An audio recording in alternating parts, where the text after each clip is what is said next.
This is Michael Popok, and by the looks of things, it's time for Legal AF After Dark. Is there an auditor or accountant or lawyer for Donald Trump that doesn't get disbarred, disbanded, convicted, quit, or be found to be participating in a fraud? I can't think of any. And now we've got some new reporting that not the first, not the second, but the third replacement auditor for Donald Trump for his Truth Media, his DJT, whatever it is, on the stock market, regulated by the Securities and Exchange Commission, which requires that Donald Trump have an independent auditor in order to have financial statements that the investing public can rely upon. That auditor has committed massive amounts of fraud and has now been disbarred effectively by the Securities and Exchange Commission and will not be able to be Donald Trump's auditor any longer, which means he's now scrambling, looking for a new auditor for his financial statements. What does it all mean? That seemed complicated. Well, we break it all down for you on Legal AF. Take a listen. How while all of this is taking place in a Manhattan courtroom with this criminal trial, the Securities and Exchange Commission has officially charged Donald Trump's independent auditor, somebody by the name of B.F. Borgers. Ben Borgers is the head of this company. B.F. Borgers is based in Colorado. They've been charged with massive fraud, basically running an audit mill, signing off on audits for public companies and claiming that they're compliant with the PCAOB standards, which is the kind of public accounting gold standard for public companies, when they're actually not following those standards, and they're just essentially being charged and accused of just signing off with anything that comes before it. And in some cases, even just using either manipulated numbers or like old numbers that come from a predecessor accounting firm. So one of the types of things that they're being accused of is, let's say, a real serious Big Four accounting firm, or a firm in the periphery of the Big Four, a firm that's adjacent to it, says, hey, we don't really feel comfortable being the ones to sign our names on this because, you could be held liable the same way those accountants were held liable in the Enron case. So when you sign these independent audits, you're also subjecting yourself to liability.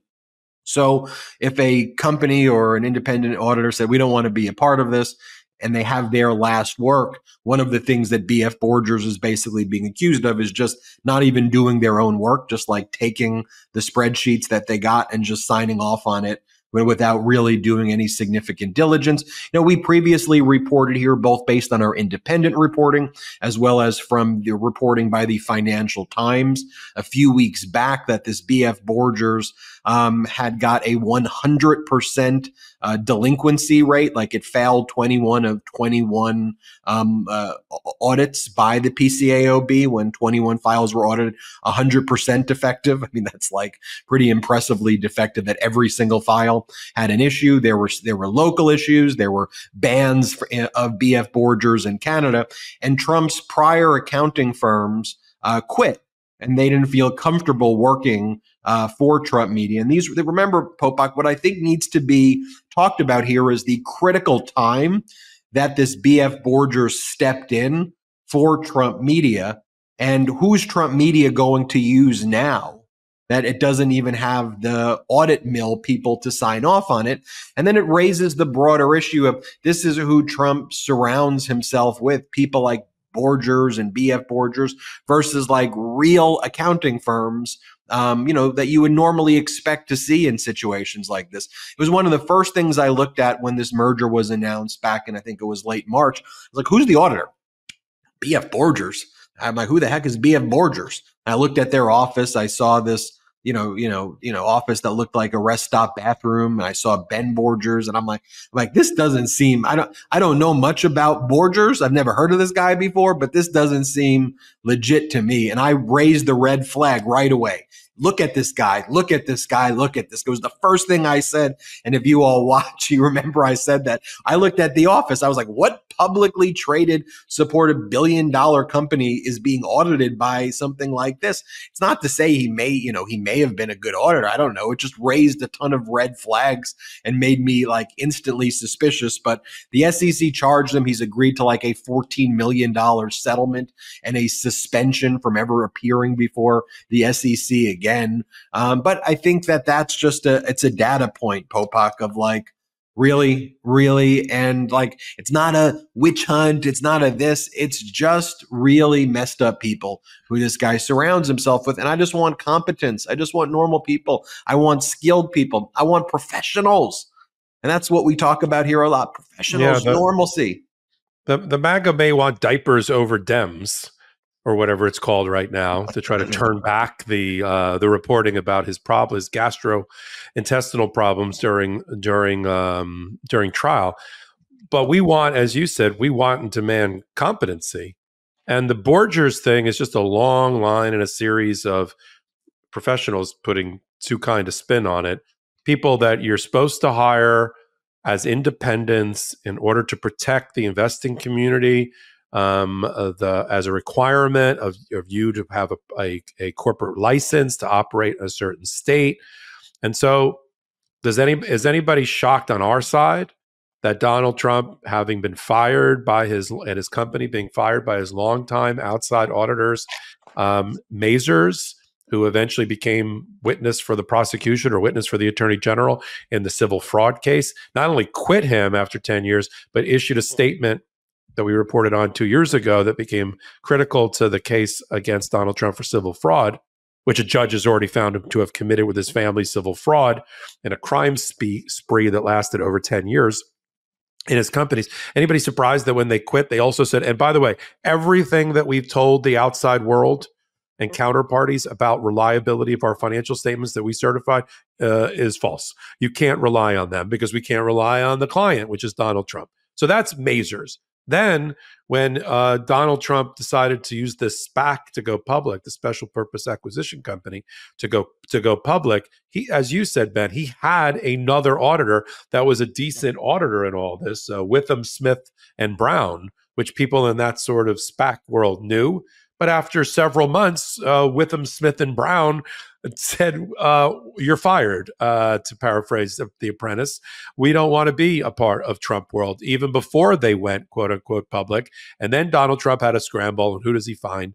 Ben Borgers, who you just found. Now, I was involved years ago in suing a auditing firm for a client in Florida, a public client, not publicly traded, but a public client, a government client down in Florida, and almost eerily the same kind of allegations that they were a mill that was churning audits and had missed key things in our clients' books and records that if the board had known about it, they would have made some other decisions, and instead they lost millions of dollars. So that's what we were suing the auditor for. And that's what the SEC has claimed, that Borgers, that's why there's a 100% fail rate, because they were cutting and pasting and they were churning audits, not doing the actual work. I can't even believe, based on that rest stop photo of their office, there's enough people to do an audit that's required. Now, that would explain why I saw some weird, you're talking about red flags. I saw some weird reporting about a week or two ago that said that there were 13 spelling errors of the Trump name or Trump organization in the Borgers work papers or filings. I was like, well, how do you get the name of the client wrong? Right, because you're cutting and pasting from something else because you're not doing the work. You're just doing you're just making documents. You're making audit files without really doing the audit work. But even that, Ben, talk about, you're doing bad and fraudulent things when you're Donald Trump, when even your phony auditor made a disclosure a month ago that said this company, Trump Media, is on the verge and teetering on bankruptcy. When even that company that you're paying to not really do an audit had to reveal that before they were caught by the SEC in other fraud. But what you don't have, and that's a very good point you made, Ben, to reinforce, you and I from our careers have worked with and will work with in all of the professional worlds that are adjacent to the law: auditing, accounting, forensic examination, and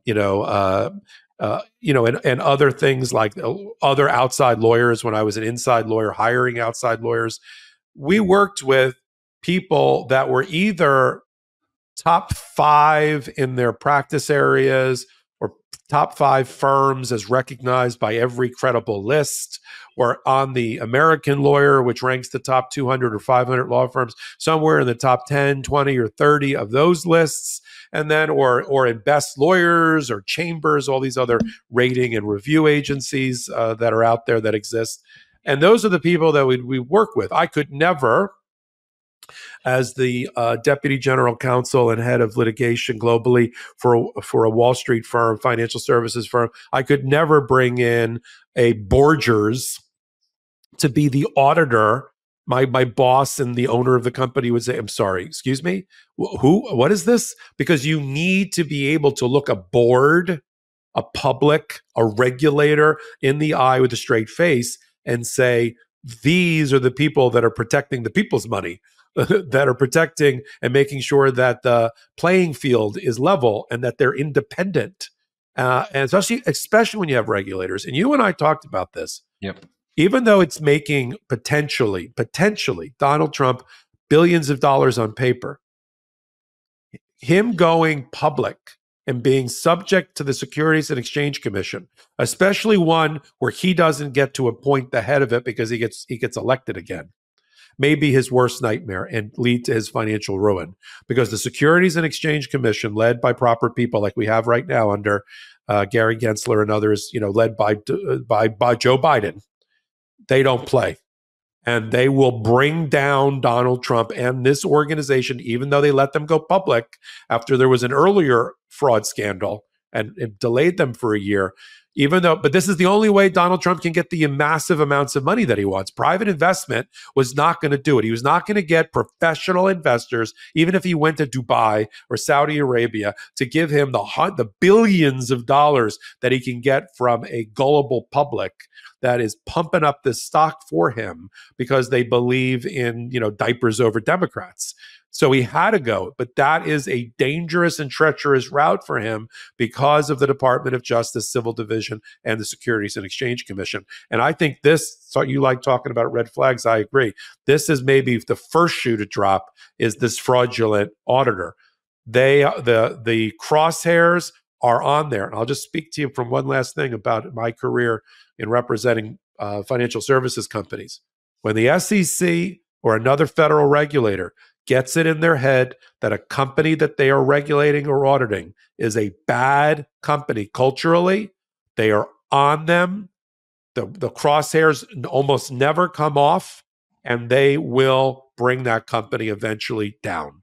And that's what I believe I think everyone on the regulator side believes that all Trump entities are a bad companies and bad culture, and they will not relent. Talk about it. It's not a witch hunt. It's just regulatory focused when they think a company is bad and it's public facing.